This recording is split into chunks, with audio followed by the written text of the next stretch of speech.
বাসর রাতে আমার স্বামী তার বুকের সাথে আমার হাতটা চেপে ধরে বলল, আমি তোমাকে বিশ্বাস করতে পারি। কখনোই তোমার কাছে অতীত জানতে চাইবো না, শুধু তোমার ভবিষ্যৎটা সম্পূর্ণ আমার। আমি মুচকি হেসে বললাম, আপনি পারেন আমাকে বিশ্বাস করতে। আমি আপনার হক কাউকে দিব না। আমি কি আপনাকে বিশ্বাস করতে পারি? পাবো। আমি তোমার বিশ্বাসের মর্যাদা রাখতে সর্বোচ্চ চেষ্টা করবো। কথাগুলো বলার সময় আমাদের দুইজনের চোখ পানিতে ভিজে যাচ্ছিল। সে আমার চোখ মুছে দিয়ে আমাকে জড়িয়ে ধরল।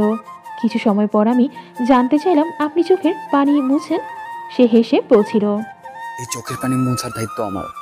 আমি কখনো আপনার চোখে আমার জন্য পানি আসতে দিব না। আমিও দেব না। সেদিনের পর থেকে রোজ রাতে আমাকে জড়িয়ে ধরে আমার স্বামী বলতো, আমি বিশ্বাস করি তোমায়। আমিও তার কথায় মুচকি হাসি দিতাম। একদিন খেয়াল করলাম সে কয়েকটা কাগজ নিয়ে পড়ে আর মুচকি মুচকি হাসে। কিন্তু এই মোবাইল ফোনের যুগে কি কেউ লাভ লেটার দেয় নাকি? আমি আসলেই কাগজগুলো লুকিয়ে ফেলে।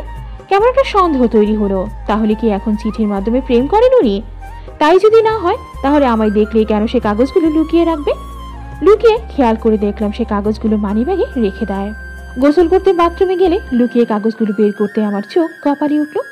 কি সুন্দর প্রেমের বাণী লিখে রেখেছে। রাগের থেকে কষ্টই বেশি হচ্ছিল। হঠাৎই খেয়াল করলাম হাতের লেখাটা আমার। 1 মিনিট, এইগুলো তো আমার ডায়েরির পেজ। তার মানে উনি আমার ডায়েরি থেকে সব পেজ ছিঁড়ে নিয়েছে। দৌড়ে গিয়ে ডায়েরি বের করে দেখলাম তাতে একটা লেখা পেজও আর নেই, সব ছিঁড়ে নিয়ে গেছে। বাথরুম থেকে বের হয়ে সে এই অবস্থা দেখে কি করবে বুঝতে পারছিল না। আমি অত সময় রেগে ফুলে বেগুন হয়ে গেছি। পরিস্থিতি সামাল দিতে সে আমাকে পেছন থেকে জড়িয়ে ধরে বলল, আসলে এত সুন্দর কথা আমাকে নিয়ে লিখেছো যে সবসময় পড়তে ইচ্ছে করে, তাই ছিঁড়ে দিয়েছি।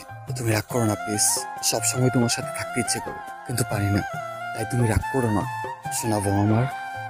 আমি রাগ দেখিয়ে চলে গিয়েছিলাম। বিকালে অফিস থেকে ফেরার সময় ফুচকা, চটপটি, আইসক্রিম, চকলেট, গোলাপ ফুল আর বেরি ফুলের মালা নিয়ে এসেছিল। বোকা হাসি দিয়ে বলল, তোমার কি পছন্দ তা তো জানি না, তাই সব নিয়ে এলাম। তুমি আবার পছন্দ জানি না বলি রাগ করো না প্লিজ, তাহলে কিন্তু কান্না করবো। তার কথা শুনে আমি ফিক করে হেসে দিলাম। সে মুগ্ধ চোখে আমার দিকে তাকিয়ে আছে। কিছুদিন পর আমার ফোনে অচেনা একটা নাম্বার দিয়ে কল আসলো। সে পাশেই বসা ছিল। আমি অনেক দ্বিধা নিয়ে কলটা রিসিভ করে লাউড স্পিকারে দিয়ে রাখলাম। ওপাশ থেকে মা কথা বলছে। কথা শেষে সে মুচকি হেসে বলল, আমি পাশে থাকতে লাউড স্পিকার দিয়ে কথা বলার দরকার নেই।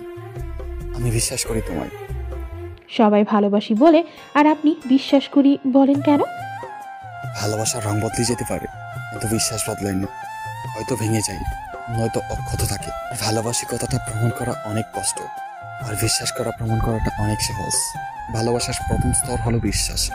বিশ্বাস না থাকলে কখনো ভালোবাসা থাকে না। তোমাকে যদি অন্য ছেলে বলে ভালোবাসি তোমায়, তখন তোমার মনে হবে আমি বিশ্বাস করি তুমি। কারোর সঙ্গে ঘনিষ্ঠ হতে গেলেও এটা মনে পড়বে। আমি তার কথা শুনে আবেগে চোখের পানি ফেলছিলাম। সে ব্যস্ত হয়ে পানি মুছতে লাগলো আর বলতে লাগলো, আমাকে কি কষ্ট দিয়ে ফেললাম আমি? আমি মাথা নেড়ে না বলে তাকে জড়িয়ে ধরেছিলাম। সময়ের সাথে আমার সুখের সংসার পর হচ্ছিল, কিন্তু সুখ সবার কপালে সহ্য হয় না। একদিন দুইজন ঘুরতে গিয়ে একটা গাড়ি আমাকে চাপা দিতে এগিয়ে এলো। আমাকে বাঁচাতে গিয়ে মানুষটা গাড়ির নিচে পড়ে গেল। আমি তার মাথাটা করে তুলে নিলাম। সে আমার দিকে তাকিয়ে বলল, আল্লাহ চাইলে আমাদের জান্নাত দেখা হবে, আর তুমি আমার জন্য দোয়া করো। একটা কথা বলবো, আমি অনেক হিংসুটে, তোমার ভাগ কাউকে দিতে চাই না। আমি সত্যিই চাই না ওপারে কেউ তোমার দাবি করুক। আমি বিশ্বাস করি তোমায়। তোমার কিচ্ছু হবে না, ভালো হয়ে যাবে ইনশাল্লাহ। আমি সবাইকে জানিয়ে দিয়েছি সবাই চলে আসতে বলে। লোকটা সেদিন আর কথা বলেনি, বিদায় নিয়ে চলে গেছে দুনিয়া থেকে। সেদিনের পর আরও 15টা বছর পার হয়ে গেল। আমার মা বাবা, শ্বশুর শাশুড়ি সকলে আমার জন্য পাত্র খোঁজে।